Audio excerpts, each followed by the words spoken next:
So I like to open the show by doing a little bit of social media research, digging, stalking, all of that. And so I like to read back to somebody something that they posted online. Are you ready, Mark Batterson? Ready or not, here we go. We're gonna do it anyway. So for you, I pulled it was actually a reel that was posted of you on Instagram, and I loved it. It says this: quit putting an 8-foot ceiling on what God can do. Faith is seeing through drywall and drop ceilings.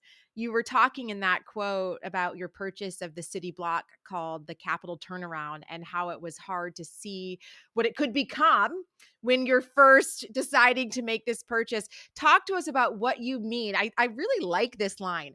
Faith is seeing through drywall and drop ceilings. What does that mean? Yeah, I love it. Well, the context on the 8-foot ceiling, can I start there, Heather? Please, yes, let's go all the way back. I mean, Genesis 15, God calls Abraham out of his tent and he says, "Look up and count the stars." Why? Well, it was just a 2-foot field trip, but as long as you're inside the tent, you're staring at an 8-foot ceiling. But the second you go outside the tent, the sky is the limit. And so I think faith is dreaming bigger and thinking longer, and just a little reminder God doesn't exist within the four dimensions of space time he created. So that was kind of the backdrop. And we're in the middle of a miracle, and I better say this: the church is people, not a building. It's not something you go to. But for about 20 years we met in rented facilities, and then wouldn't you know it, God gives us a city block. Eh, I mean, for $29.3 million, Heather. So it wasn't free, but it was a miracle. And we walked into this 1891 building, and it had all these tiny classrooms and drop ceilings. But we knew that the only thing that was load bearing were 96 columns. And so we did some deconstruction before we did some reconstruction, which is kind of a funny way to put it, considering how many people are deconstructing their faith right now. But you know what? Sometimes you have to get rid of the drywall, get rid of the drop ceiling, and then recreate out of reimagination. And so we are in the middle of about 60,000 square feet have been redeveloped, and it's a beautiful space a mile from the Capitol. And so, just to answer to prayer, and something that we believe God is doing to the third and fourth generation. We're actually doing a podcast right now on the show titled Three Things That Could Change Your Life. And essentially, your book, three things, right? Three words you have that could change your life. And I just thought, man, we have to have Mark on for this podcast. Three things that could change your life. I just want to say this to you too before we get going, and to everybody publicly. And I'm probably not the only person right now that's even talking or listening to the show that has read The Circle Maker. I would guess probably everybody who's listening right now read Circle Maker. It was that big. But truly, can I just tell you, your book changed, it's going to make me almost cry. It changed my life. It changed the ceilings that I saw about who God was, about what my prayer life could look like. I started on my campus. I'm now back to the same campus I was on back then, actually walking with my students around the campus in prayer, praying over their lives, praying over our ministries. And I just, so many things that I am now sitting in started so many years ago with the Circle Maker, and actually putting feet to my faith because of what you taught us. So I just want to thank you so much for your work. I am a recipient.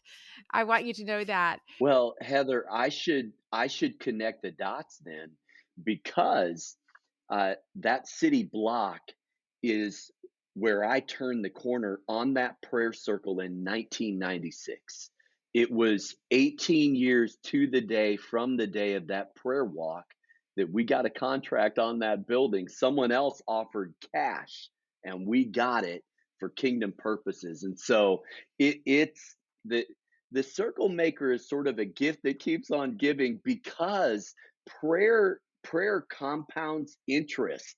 And so, and I think the way you steward a miracle is you believe God for even bigger and better miracles, of course, for his glory. So that made my day, Heather. Thank you.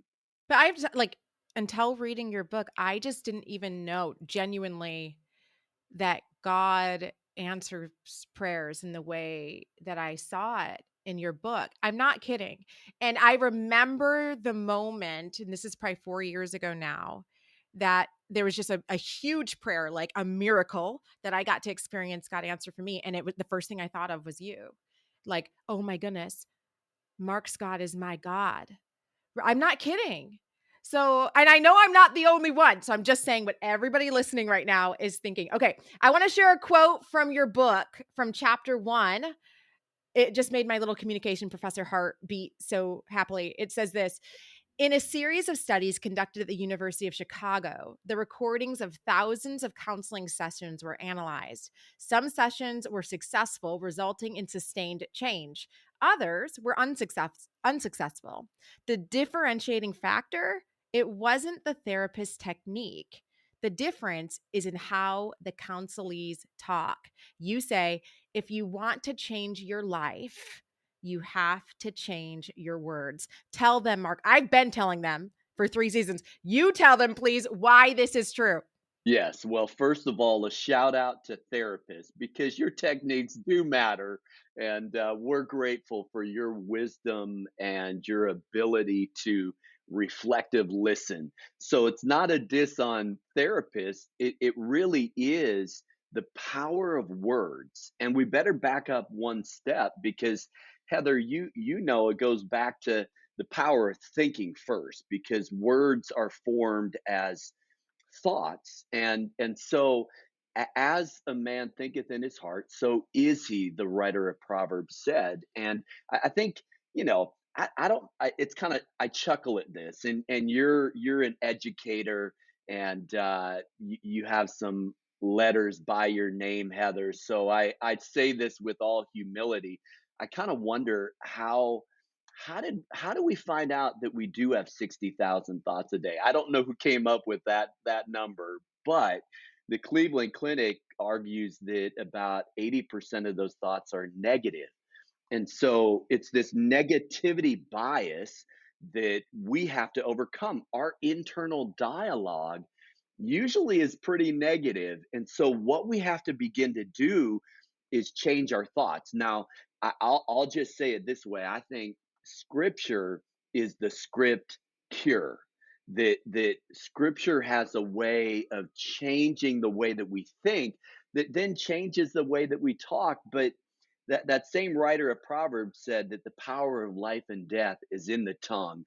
Simply put, words create worlds. And so we're on the same page. And it's true whether it's social media or me standing behind a pulpit or writing a book or in a family context or in a work setting.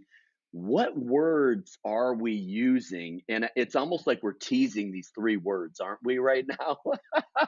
I know we'll get to those three magic words, but words are the things that create our reality and really do function as self fulfilling prophecies.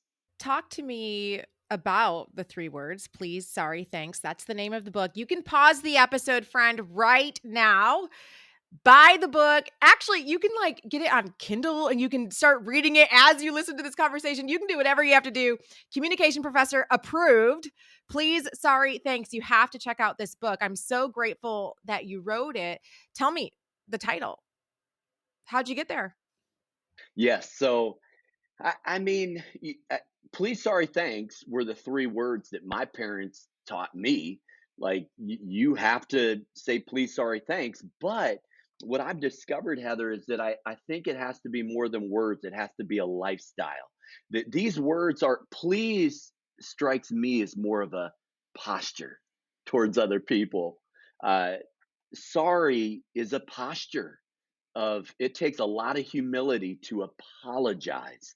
And then thanks is a posture of gratitude. So I'm like you, I have some concerns about where we are as a culture, um, with the level of incivility And the way that we so easily demonize others who aren't part of our in group, like and maybe we'll talk about some of those things, but I really believe you only have to be good at three things. If you're good at please, sorry, and thanks, you're good to go. You're if you're married, your marriage. If you have kids, your family, your workplace. These things, the culture is gonna manifest from these three words. And so if you get good at please, sorry, and thanks, it almost takes that 8 foot ceiling off that we were talking about. Because in my experience, it's not always the person with the most degrees or the most knowledge that gets the promotion. It's often the person with the most EQ. They have some emotional intelligence to go along with their resume. And so I'm just excited because I feel like if we could all get a little bit better at please, sorry, and thanks, it would kind of be this rising tide in culture that I think would float all boats, so to speak.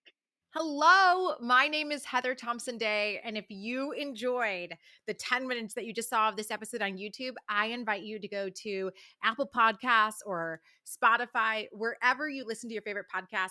Type in the title of this show right now that you see on YouTube, and you can listen to the full episode. These episodes are at least 30 minutes, sometimes they're an hour, and I would love for you to listen to the entire conversation.